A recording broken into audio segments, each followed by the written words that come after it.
Deputetët e Parlamentit Evropian kanë miratuar një strategji për zgjerim të Bashkimit Evropian, në të cilën thuhet se zgjerimi është përgjigje strategjike ndaj realiteteve gjeopolitike që po ndryshojnë dhe investim në sigurinë dhe stabilitetin e bllokut evropian.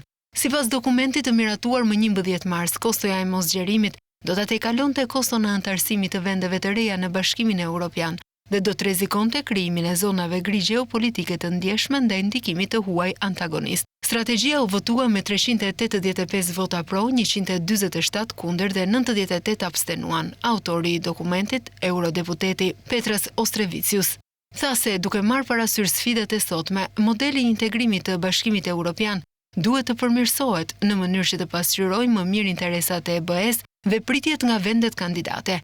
Zgjerimi i BE-s duhet të shkojë krah për krah me reformat e brendshme për të mbrojtur funksionimin e BE-s dhe për të përmirësuar proceset e vendimmarrjes, duke përfshirë shfrytëzimin më të madh të votimit me shumicë të kualifikuar.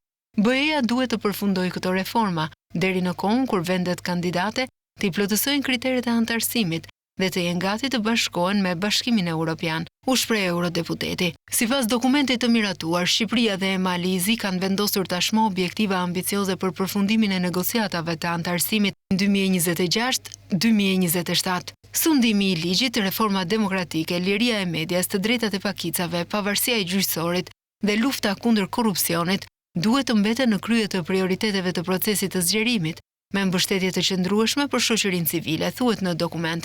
Ai gjithashtu nënvizon domosdoshmërinë e parafrimit me politikën e përbashkët të jashtme dhe të sigurisë të BE-s, e cila vlerësohet si një tregues kyç e orientimit gjeostrategjik të vendit kandidat. Para votimit të këtij raporti në Parlamentin Evropian, është zhvilluar një debat në të cilin mori pjesë edhe komisionerja për zgjerim e Bashkimit Evropian Marta Kos, e cila tha se BE-ja nuk do të lejojë antarësimin e vendeve që mund të minojnë fshehurazi vlerat ose institucionet e BE-s. Vendet që i bashkohen BE-s duhet të jenë demokraci të forta dhe të afta të rezistojnë ndikimit toksik të Rusisë dhe të vendeve të tjera, tha mes të tjerave Marta Kos.